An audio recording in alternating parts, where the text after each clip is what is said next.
Elizabeth falls in love with the monster? That whole character is so odd. I mean, let's talk about it for a second, shall we? It's practically common knowledge at this point, but the monster's name is not Frankenstein. They're both monsters thematically, but the guy who creates the creature is Frankenstein. Very importantly, the creature doesn't have a name. The book calls it the monster or the creature. Like how the main character of Legend of Zelda isn't Zelda, it's Link, and Zelda is a princess's name. Same vibe. In both the books and the film, the creature remains nameless because Frankenstein refuses to acknowledge the creature as a person, denying the creature any sort of identity, or Frankenstein all moral responsibility. Victor gets intoxicated by the idea of having power over death, sort of becoming a god. And he is a crafty little bugger, so he digs up bodies of criminals from graves and drags the parts together to stitch them piece by piece, in hopes that he creates something beautiful. He uses only the beautiful parts too, but tragically, he creates an 8-foot freak of nature. I don't know how he messed up that hard, to be honest. 8 foot in 1816 is crazy. Wemby is 7'5", and do you know what we call him? We call him the alien. That's right. His face too, individually, the eyes, the mouth is beautiful, but combined, the creator Victor couldn't quite stand looking at it. You know how like faces that are nearly, but not quite, indistinguishable from the real faces trigger feelings of eeriness or revulsion? Yeah, the uncanny valley effect. The effect freaks Frankenstein so much, he runs away from his creation and hides at home. The monster escapes his prison and goes out to the world, but what does he know? He is, for all intents and purposes,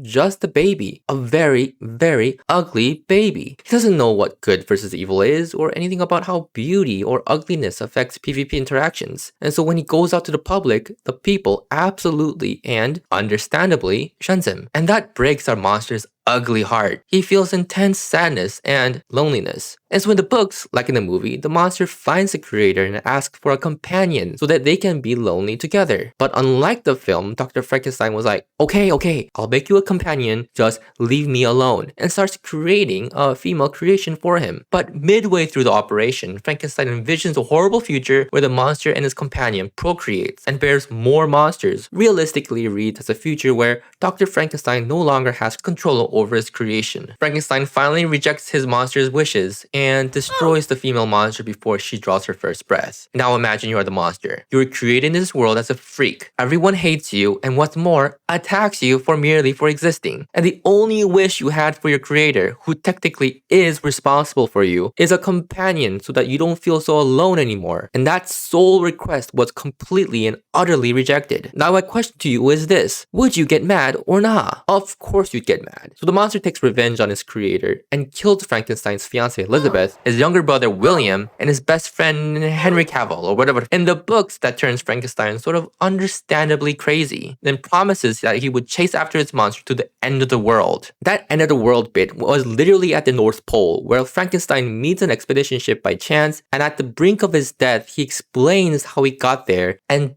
dies before meeting any resolutions whatsoever. Now that's the basic structure of the book. Yeah, it's a major tragedy. Not only for Frankie, who lost pretty much everyone who he loved dearly, but also for the monster who lost the only person in this cold world who understands him, though admittedly not love him. In the movie, however, director Guillermo del Toro gives the narrative a twist. Guillermo gives the monster his side of the story, which comes off really sweet. I don't know why he does these kind of warm fuzzy films these days. His earlier movies, Del Toro didn't have this feeling at all. Like Hellboy or Pan's Labyrinth went hard as heck. But I've noticed that his recent movies have this mushy, melancholy feeling to it. Honestly, it might be the estrogen hitting him. I think my boy Del Toro might be getting old. So what happens is, the movie follows the basic structure of the book. So it follows the narrative where Frankenstein recounts his life at his deathbed on the North Pole expedition ship. Then, all of a sudden, halfway through the movie, the monster hops on the ship, barges into the captain's room, and tells the captain and Frankenstein a story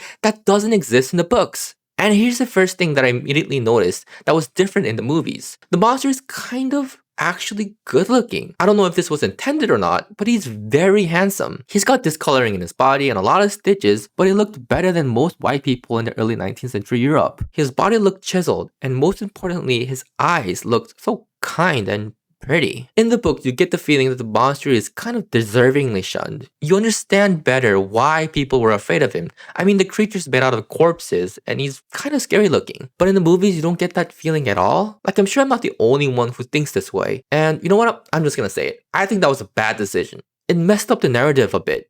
And I say this for two reasons. For starters, people's reaction towards him comes off unbelievable. In the movie, two hunters find the monster next to a stag and upon finding him, start shooting at the creature. Now, does that make sense to shoot a human figure in the woods without first identifying him as friendly or not? So the hunter's decision comes off pretty idiotic and haphazardly. Like, what the hell are these freaks up to shooting anyone that moves, you know? And the second example, for some reason, I don't know, couldn't understand this part whatsoever because the creature is so beautiful. Elizabeth falls in love with the monster? That whole character is so odd. I mean, let's talk about it for a second, shall we? First of all, unlike the novel, Elizabeth isn't Frankenstein's fiancée to begin with. I mean, she is, but she's William Frankenstein's, Victor's brother's fiancée. And despite being William's fiancée, in the movie, she falls in love with both Victor and the creature? I'ma just say it. What a hoe. She's a hoe. She's a bug-loving, brother-in-law tempting, monster-teasing hoe. I'm just saying it as it is. The 1816 Mary Shelley wouldn't dream of making a character this bland. I just don't understand her whatsoever. She even falls in love with the monster. What was the point of making a character like this? I have a theory, but it's a sad one. I think modern directors have completely lost it when it comes down to creating a complex female character. What I mean by this is that they wanted to avoid an old trope of having a female character used as a tool for revenge for the boys. I can understand that part. Women in refrigerator trope does not appeal to modern audiences. But in trying to avoid that trope, they instead are enchanted by the girl must have agency spell and makes a female character fall in love with, like, everyone. Like, what the hell? In a weird, twisted, and ironic way, it made the Mia Goth's character, Elizabeth, with even less agency, butterflying away from one petal to the next, only relying on her basic carnal instincts. To me, they're equally ugly. But at least the woman in the refrigerator moves the plot forward. What does having a hole in the story have to do with Frankenstein at all? Can somebody explain this to me, for real? Another key difference between the book and the film, and the key point in understanding Guillermo's Frankenstein, is the emphasis of the father-son relationship. When Victor first brings the creature to life, the very first word he teaches is the word son. At the beginning, the creature reacts to the word and walks towards the light, and then the film ends by returning to that same word in the same scene. The creature looks out the snowy horizon and watches the sun rise while having tears in his eyes. It's as if the film closes the circle, ending with where it began, with the sun. But of course, sun immediately echoes stun. They sound the same, and that association hangs over the whole story. In films about mad scientists creating new life, that act of creation tends to be read in two major ways. As a metaphor for God and creation, and a metaphor for father and son. In Guillermo del Toro's Frankenstein, both readings are there, but compared to the novel, the father and son dynamic carries much more weight. People say that parents and their children can often inherit a kind of curse, a trauma cycle passed down through generations after generations. So it becomes fascinating to see whether this Frankenstein can finally break that cycle and what effect it has for his son or creature. Overall, I give Guillermo del Toro's Frankenstein a 3 out of 5. Let me know down below what I should review next. Thanks for watching and until next time, bye bye.